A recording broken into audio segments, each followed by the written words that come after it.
Why Europe, China, and Japan excel in public transportation over the United States. Public transportation in Europe, China, and Japan is often heralded as the gold standard, offering efficient, widespread, and sustainable options for millions of people. In contrast, the United States struggles with a disjointed and underfunded transportation network, where cars reign supreme. To understand this disparity, we must delve into the historical, economic, and political forces that have shaped public transportation in these regions. Historical and cultural contexts.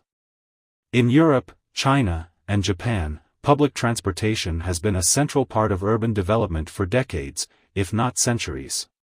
Europe's dense cities and the continent's smaller landmass have long necessitated efficient rail and bus networks. In Japan, the crowded cities and limited space have made high-speed trains and subways indispensable.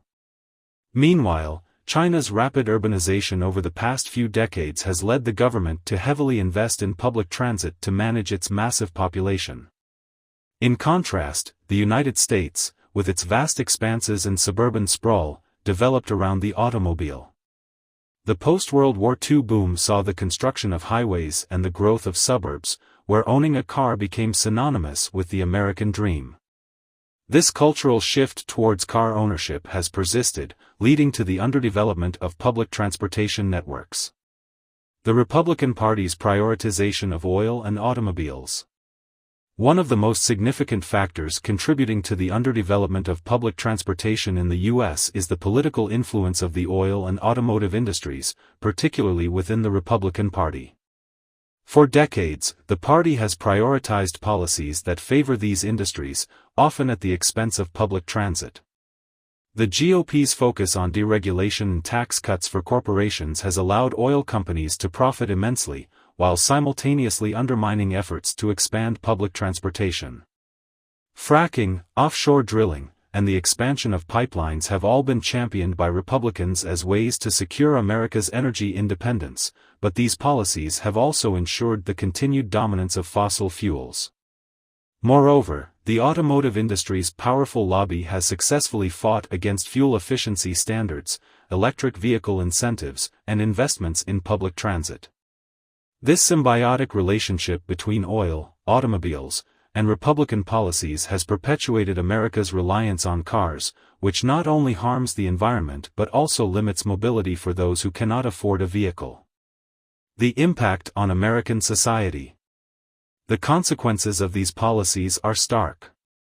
While Europe, China, and Japan have invested in high-speed rail, extensive subway systems, and reliable bus networks, the U.S. has been left with an aging, fragmented transportation infrastructure. This has made it difficult to connect cities and provide equitable access to mobility, especially for low-income communities. The emphasis on car ownership has also contributed to urban sprawl, longer commutes, and greater environmental degradation. America's growing population faces increasing traffic congestion, pollution, and a lack of affordable, reliable transportation options.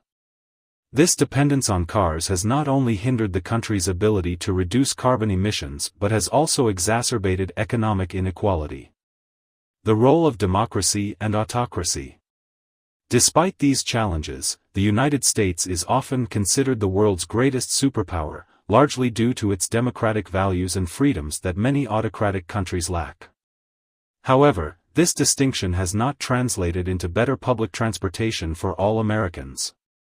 The democratic process, while essential for protecting individual rights, has also allowed special interest groups, particularly in the oil and automotive sectors, to wield significant influence over public policy.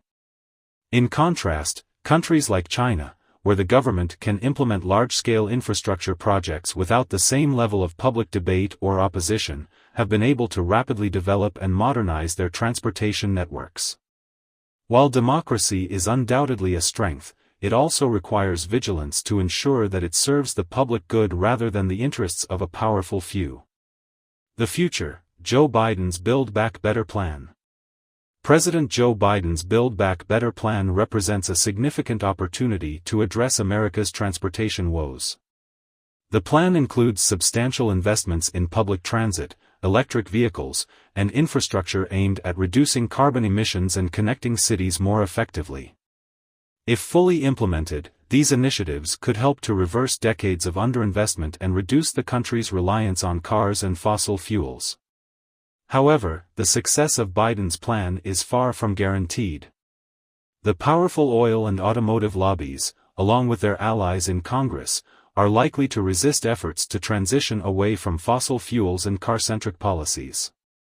The ongoing battle between these entrenched interests and the push for a more sustainable, equitable transportation system will determine whether the U.S. can catch up with Europe, China, and Japan. Conclusion. The disparity between public transportation in the United States and that in Europe, China, and Japan is a product of historical, cultural, and political factors. The Republican Party's prioritization of oil profits and car sales over public transit has left the U.S. with a fragmented and underfunded transportation system, harming both the environment and societal equity. While democracy remains America's greatest strength, it has also allowed powerful interests to shape public policy to their advantage.